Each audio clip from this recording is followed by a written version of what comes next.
Les grands entretiens du Plumeau, une émission dans laquelle de grands témoins posent leur voix sur l'actualité.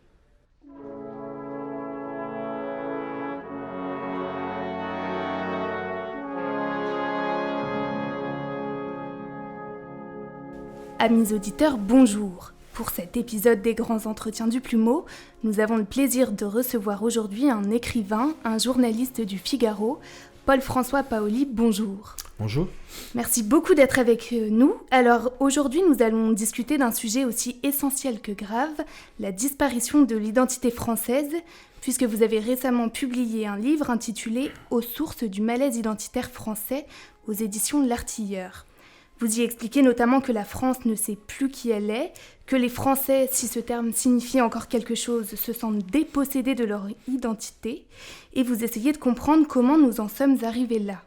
Depuis le siècle des Lumières aux élites mondialisées, des mouvements de gauche au patronat, en passant par l'Église catholique, finalement personne n'est épargné.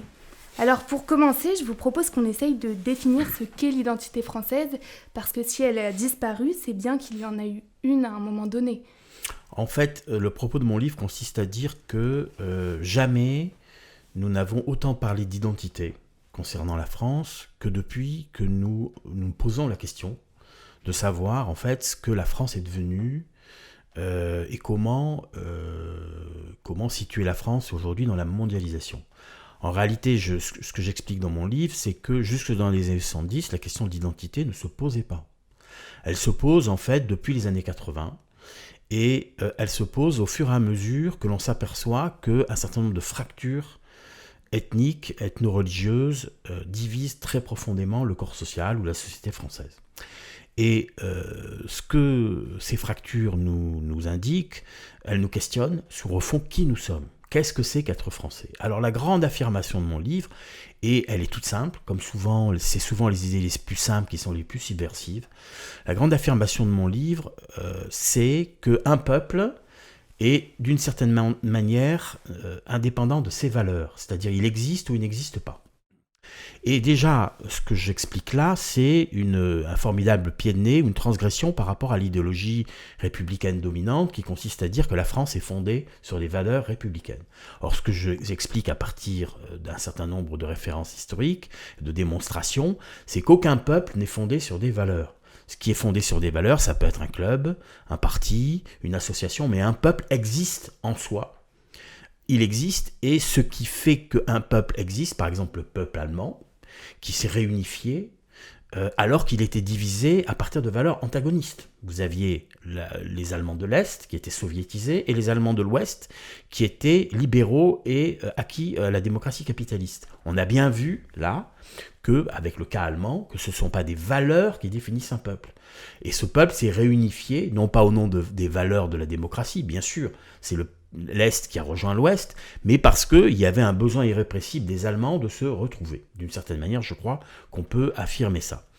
Et je prends d'autres exemples historiques qui sont, à mon avis, incontestables.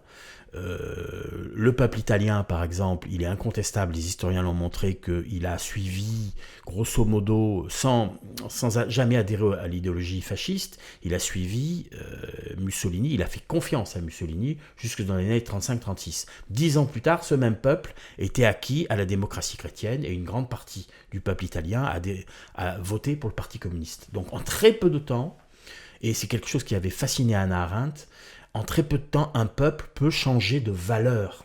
Donc, ce qui démontre quoi ? C'est que les valeurs ne fondent pas un peuple. Et alors, qu'est-ce qui fait un peuple ? Alors, c'est un tabou en France. Ce qui fait qu'un peuple existe, c'est un certain nombre de paramètres et de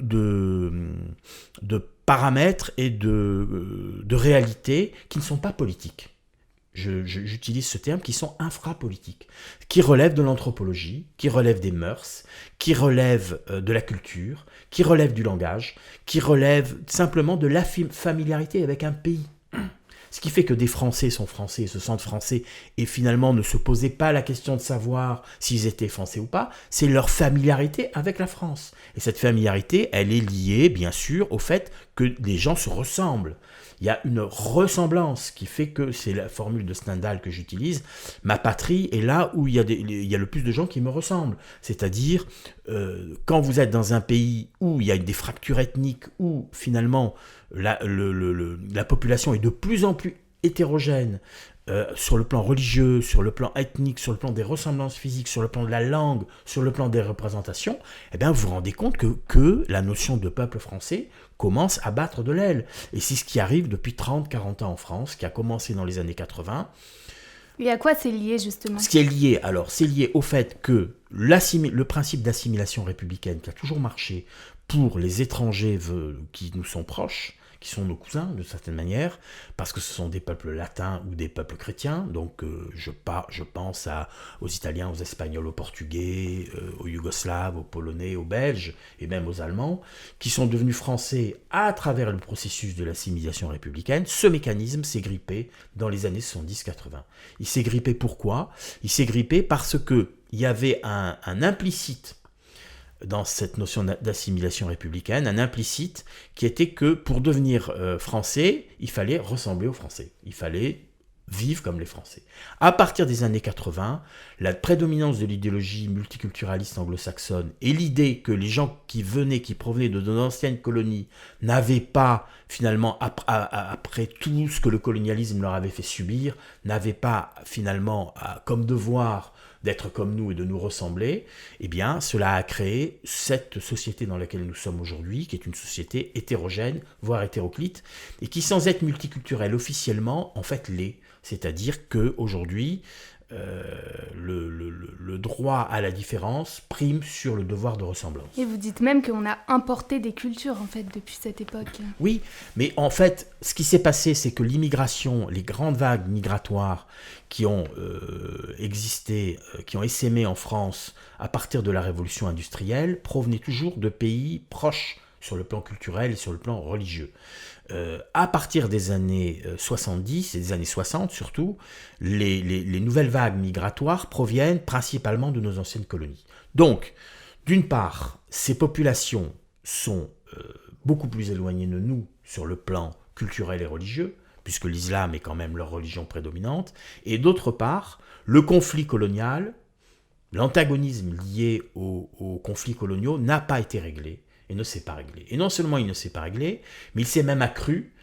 Et ça, c'est la responsabilité directe de la gauche, et en particulier du mitterrandisme et de François Mitterrand dans les années 80. Il faut se rappeler quand même de ce que disaient ces gens, de ce que disait Mitterrand, quand il disait ils sont chez nous, chez eux. Il a eu cette formule, ou la formule célèbre de Néniel Mitterrand, la France est à tout le monde. Donc l'idée, au fond, que nous avions une dette envers ces peuples, que nous avions colonisés et donc opprimés, selon la vulgate dominante, et que cette dette, eh bien, il fallait que nous la payions, et par au fond, une procédure particulière, c'est-à-dire la fin de l'assimilation républicaine. C'est-à-dire que nous avons rompu avec une tradition qui d'ailleurs ne pouvait plus fonctionner, parce que l'immigration de masse rend cette assimilation impossible. On peut assimiler des individus, à travers un long processus de gestation qui fait que les nouveaux venus finissent par ressembler aux gens qui les accueillent, mais on ne peut pas assimiler des groupes humains, des communautés entières. Or, à partir du moment où le regroupement familial est instauré en 1974,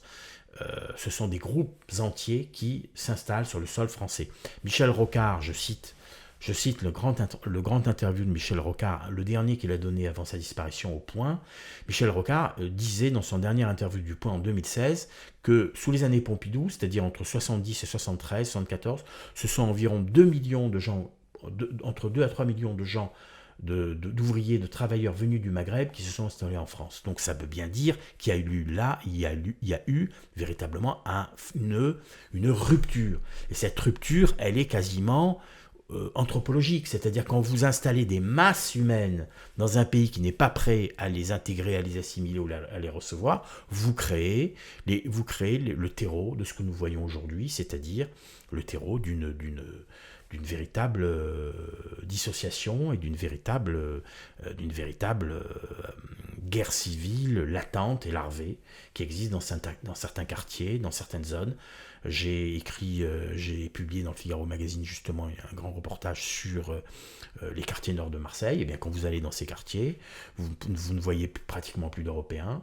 Vous voyez pratiquement plus de Français de souche, comme on dit, ou de Français d'origine. Alors on vous dira, mais aussi ils sont Français, ils sont nés en France. Oui, ils sont Français, mais ils sont Français, mais ils sont autre chose aussi.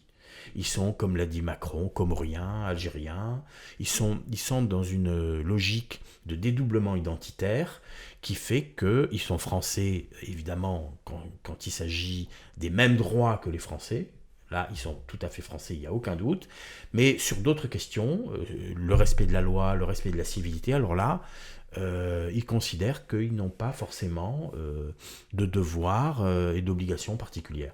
Donc en fait, cette situation dramatique peut être irrécupérable.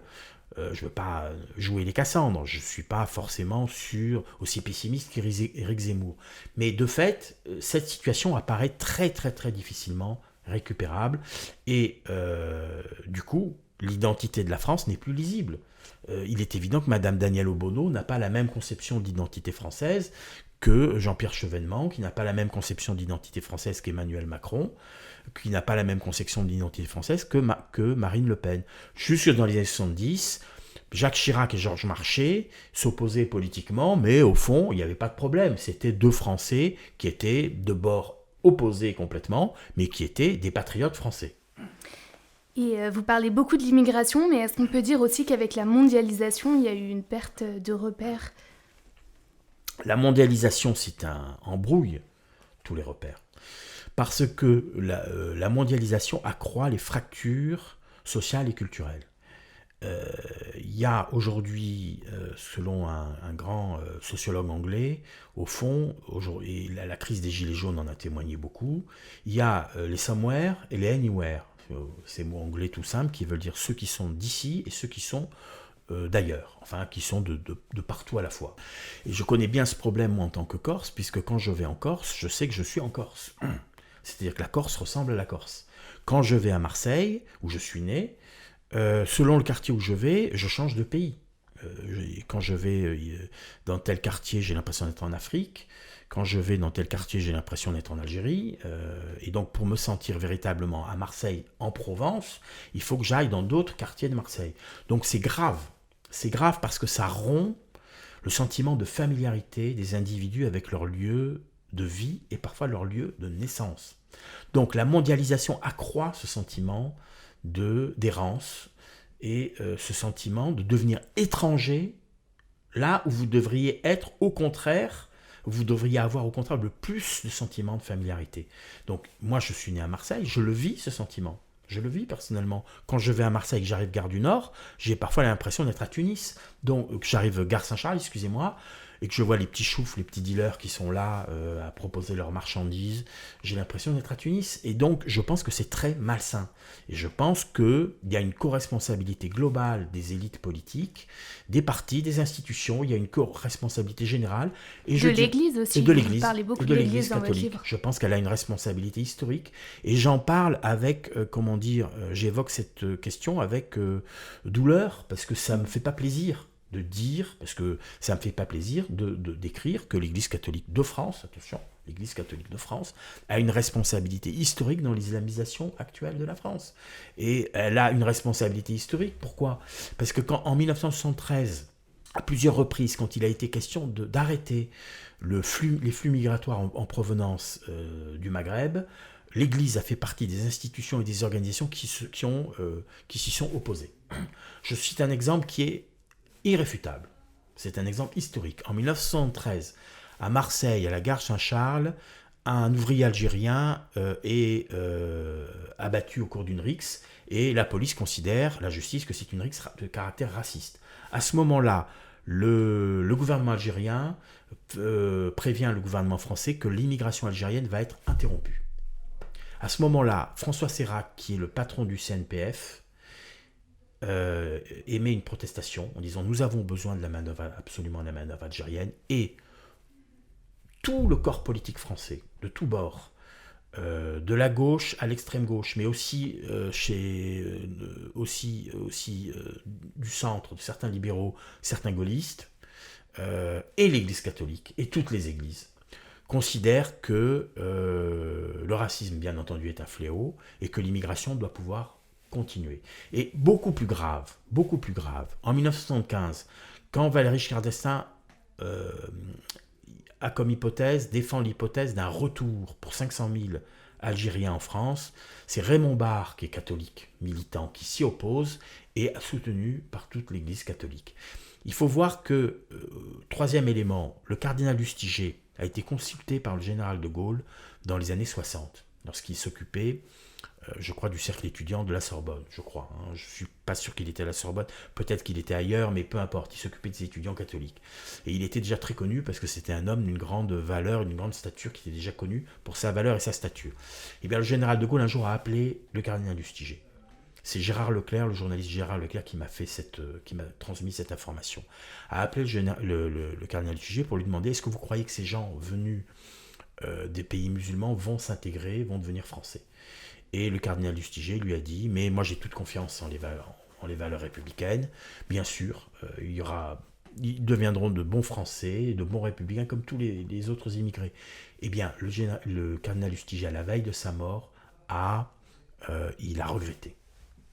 Il a regretté d'avoir, non pas illusionné de Gaulle, parce que de Gaulle ne se faisait pas d'illusions, il pensait que de toute façon, au contraire, il fallait restreindre au maximum l'immigration. Il ne cesse de le dire à Pompidou et à Perfit, mais Pompidou est sous l'emprise du patronat français qui a besoin, et ici la thèse de Zemmour est absolument valide, elle est historique, le patronat français a besoin d'une main-d'œuvre pour faire pression sur les salaires. Et ça, le capitalisme est responsable, ce type-là de capitalisme est responsable de la situation où nous sommes aujourd'hui. C'est-à-dire, pour le grand patronat, ça n'a aucune importance qu'un ouvrier soit algérien, qu'il soit musulman, du moment qu'il est un bon ouvrier et qu'on peut... Voilà. Donc, il faut quand même voir qu'il y a une co-responsabilité historique d'un certain nombre d'institutions pour des raisons complètement opposées. Pour la gauche, pour l'extrême gauche, parce que le prolétariat immigré est un prolétariat de substitution à une classe ouvrière française qui est intégrée au mode consumériste et qui s'embourgeoise.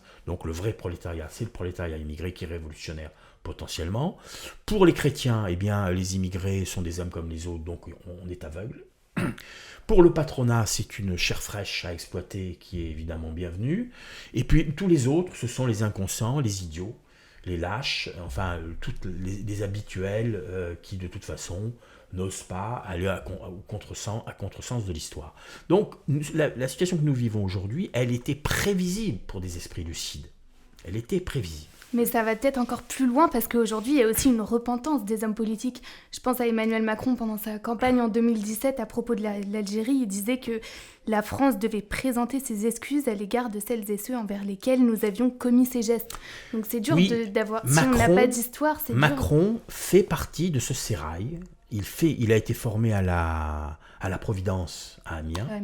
C'est-à-dire dans les milieux, dans les milieux de la démocratie chrétienne de Picardie, et la démocratie chrétienne a une énorme responsabilité dans cette idéologie. C'est-à-dire que les courants conservateurs de l'Église ont été, à ce moment-là, dans les années 60, minoritaires, marginalisés, et ce sont les courants dits progressistes qui se sont imposés dans l'Église, notamment à travers l'Action catholique, etc. etc.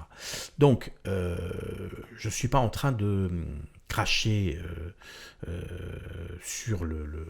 de casser du sucre, parce que la Providence est une institution formidable, les jésuites, c'est une institution formidable, moi-même j'ai été chez les jésuites, donc je leur dois beaucoup, donc c'est pas du tout une ingratitude de ma part, mais je pense qu'il y a eu une illusion de l'Église catholique dans la foulée de Vatican II sur l'islam. Il y a eu une illusion sur l'islam. Voilà, je pense que les catholiques, en particulier influencés par ce grand poète et ce grand penseur qu'est Louis Massignon, l'Église catholique s'est fourvoyée sur l'islam, et je sais que des gens comme Rémi Brague pensent cela aussi aujourd'hui. Alors vous dites aussi que c'est grave parce que tout ça, ça mène en fait à une communautarisation. C'est-à-dire, en fait, il y a une sorte de réalité latente, mais que l'on n'ose pas nommer, que l'on ne peut pas nommer. Macron a fait quelque part dans ce sens, puisque maintenant il reconnaît qu'il y a un séparatisme, ce qui est évident. Oui. Mais pendant longtemps, il a refusé de voir, surtout là où son propos est très faible, très fragile, c'est qu'il ne veut pas établir un lien qui est pourtant logique entre le communautarisme qu'il a approuvé, puisque quand il est allé à Marseille, il s'est adressé aux jeunes qui sont venus les voir en leur disant vous, Comoriens, Algériens, Comoriens mais Français, Algériens mais Français, etc., etc. Donc en se berçant d'illusions sur cette double identité, de double nationalité, je rappelle que le refus de la double allégeance, de la double nationalité n'a rien à voir avec le fait d'être d'extrême droite ou pas d'extrême droite. Je rappelle que Raymond Aron, qui est le grand penseur libéral en France, et que je sache n'était pas un homme d'extrême droite, a écrit noir sur blanc dans le livre qu'on vient de faire reparaître, que les belles lettres viennent de faire reparaître, De Gaulle et Israël, son livre célèbre de 1967, qu'il s'oppose totalement à la double nationalité, y compris pour les juifs, et à commencer par les juifs français. Il explique que lui, il a de la sympathie et de l'amitié pour Israël, mais qu'il ne prendra jamais la nationalité israélienne. Donc il y a un très grave tabou sur la double nationalité en France. Il y a au moins 2 millions de franco-algériens en France, de gens qui ont la double nationalité. Il y a un certain nombre de gens qui sont franco-israéliens, un certain nombre de gens qui sont franco-américains, beaucoup de gens qui sont franco-marocains, etc., etc. Cette question de la double nationalité, c'est un véritable tabou. Or, elle est fondamentale parce que la double nationalité, ça veut dire la double allégeance. Et quand on voit quelqu'un comme Esther Benbassa qui a 3 nationalités, française, turque et israélienne, on se dit mais de quel pays elle est la citoyenne au juste ? C'est déjà pas évident d'être le citoyen d'un seul pays. C'est déjà pas évident de se sentir en familiarité avec un pays qui vous semble de plus en plus étranger. C'est mon cas aujourd'hui dans un pays comme la France. Alors bien sûr, si j'ai aussi la nationalité italienne, et puis pourquoi pas la nationalité croate, enfin bref, plusieurs nationalités, ça veut dire qu'au fond, je ne suis plus de nulle part. Il y a un autre élément aujourd'hui, c'est quand on est culturaliste, entre guillemets, vous employez ce terme, quand on défend la culture française, on est vite traité de facho. Alors, moi je défends un point de vue qui est culturaliste. Culturaliste, ça veut dire quoi ? Ça veut dire que, et lorsque j'ai écrit mon livre et que j'ai publié mon livre et que je l'ai terminé, j'avais pas pris connaissance avec cette extraordinaire formule de Jean-Paul II, qui a fait un grand discours à l'UNESCO en 1980, et il a eu cette formule que j'utiliserai dans mon prochain livre, en exergue de mon prochain livre, une nation existe par et pour la culture. C'est comme ça que j'entends le culturalisme. Une nation existe par et pour la culture. Qu'est-ce qui rassemble les Français des élites ? Qu'est-ce qui a rassemblé longtemps les Français des élites ? C'est que ces élites étaient culturellement de haut niveau, avaient un haut niveau de culture, et que toutes se considéraient comme un honneur d'être héritières de la civilisation française. Et au fond, qu'est-ce que c'est que la culture française ? Eh bien, c'est 3 choses, à mon sens. C'est d'abord une langue dont le pape Paul VI a dit un jour, a eu cette formule extraordinaire à propos de la langue française, le français, la langue française est la grammaire de l'universel. C'est quand même extraordinaire de dire... Et malgré les langues régionales ? Alors, malgré les langues régionales. Donc, la culture française, c'est principalement une langue, le français, qui s'est imposée au cours des siècles, à partir je ne voudrais pas dire de bêtises, mais à partir du XIIe, XIIIe siècle, qui s'est imposée progressivement. C'était une langue qui était en concurrence avec d'autres langues, notamment le picard, par exemple. Bon. C'est cette langue qui a été tramée par une littérature française qui a eu un rayonnement universel. Alors là, on peut utiliser le terme universel, parce que les écrivains que nous avons eus entre Corneille et Marcel Proust, la pléiade d'écrivains et de génies qui se sont exprimés avec la langue française ont contribué énormément au rayonnement de la France. Donc c'est une langue d'abord. Ensuite, c'est un pays, c'est-à-dire c'est l'aspect sensible, sensitif, charnel. Moi personnellement, j'aime toute la France. Je suis corse et j'aime la Corse, bien sûr, mais quand je suis en Bretagne, je suis ravi. Quand je suis à Nîmes, je suis ravi. Quand je suis dans certaines zones, même qu'on considère comme moins brillantes, comme la Picardie, ça m'intéresse beaucoup. J'adore la Normandie. Donc partout où je vais, j'adore l'Auvergne, j'aime la France. Je pense qu'on ne peut pas aimer un pays sans l'aimer physiquement. Donc cette rencontre entre la langue qui est un petit peu, qui est une forme charnelle, finalement, du spirituel. La langue transmet quelque chose du spirituel. Cette relation entre la langue et un pays unique, singulier, c'est ça être français. Alors ensuite, il y a le récit historique. Mais le récit historique, c'est problématique parce qu'on n'a pas le même. La France est un pays qui est clivé, qui a été scindé en deux au moment de la Révolution française. Elle a déjà été scindée et clivée au moment de la Réforme entre les protestants et les catholiques. Mais la Révolution française, c'est vraiment une blessure et un clivage qui est irréductible. C'est-à-dire on n'a jamais pu résorber complètement ce clivage. Le général de Gaulle y est parvenu, parmi d'autres, beaucoup mieux que d'autres, parce qu'il était républicain de raison et au fond monarchiste de cœur. Et donc il a réussi finalement, à travers la Ve République, à faire une synthèse. Et cette synthèse, elle est très difficile à faire. Et il y a toujours une haine idéologique qui est très forte en France envers tous ceux qui sont suspectés de ne pas être républicains. Et donc, ce que je dis, et c'est peut-être l'originalité de mon propos, c'est que ce qui fait la France, c'est pas la République. La République est une expression institutionnelle de la France. La République, c'est l'expression institutionnelle de la France. Mais ce qui fait la France est en amont de la République, précède la République. C'est une continuité historique. Et dernière question, comment sortir finalement de cette crise identitaire ? Je pense que pour sortir de cette crise identitaire, il faut entamer une révolution culturelle. Il faut d'abord faire appel au courage. Et au courage, c'est-à-dire un courage qui consiste à admettre un certain nombre de faits qui sont aujourd'hui patents. L'échec massif, historique de l'intégration d'une grande partie des populations provenant de nos anciennes colonies est un fait. C'est un échec qui est patent au niveau de la scolarité, au niveau de l'école. Notamment quand on constate les sous-performances scolaires d'un certain nombre de publics. Alors qu'on constate toujours la surperformance de jeunes d'origine asiatique que nous n'avons pas colonisés. Sauf pour ce qui concerne les Vietnamiens, qui sont en général des sujets brillants et qui ne posent jamais aucun problème. Donc il y a aujourd'hui, qu'on le veuille ou non, un certain nombre de signes d'échec, notamment au niveau de l'éducation nationale, notamment au niveau de la délinquance et du non-respect de la loi et de l'incivilité, un certain nombre de signes qui montrent que la greffe n'a pas pris. Et donc il faut remettre en cause l'immigration en provenance des pays de nos anciennes colonies. Je pense absolument que c'est une mesure de salut public. Ça, c'est la première chose. Ensuite, il faut entamer un débat sur les questions de la double nationalité. C'est un débat courageux. Moi, si demain la Corse est indépendante, eh bien, je me poserai la question de savoir si je suis corse ou je suis français. Mais je ne proposerai pas la double nationalité. Parce qu'un pays qui prend son indépendance, eh bien, il faut que les gens prennent leurs responsabilités. Je pense que ça n'arrivera pas, heureusement. 80% des Corses sont contre l'indépendance de la Corse. Donc, ce cas de figure n'arrivera pas. Mais c'est pas trop à l'ordre du jour pour l'instant. Pour l'instant, non. Mais quand vous allez voir la fracture qui peut se produire entre l'Écosse et l'Angleterre, ou entre la Catalogne et l'Espagne, il n'est pas impossible ni improbable que ces pays deviennent un jour indépendants. Et donc l'État-nation classique risque d'être bousculé aussi en France. Alors c'est vrai que le nationalisme en Bretagne aujourd'hui a beaucoup régressé et est devenu très marginal.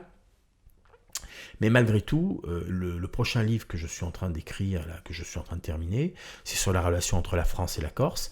Et en fait, ce qui se passe dans beaucoup de régions françaises, on l'a vu avec les Gilets jaunes, c'est en fait une fracture anthropologique. C'est-à-dire un certain nombre de régions ne se sentent plus concernées par la France parisienne.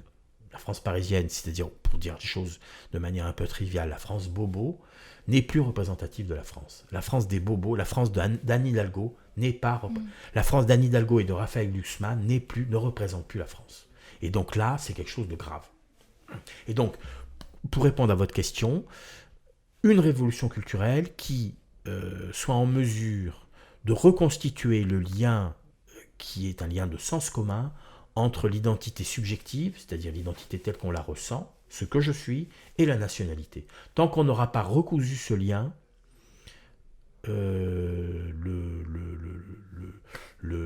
disons la très mauvaise ambiance et la très mauvaise atmosphère qui frappe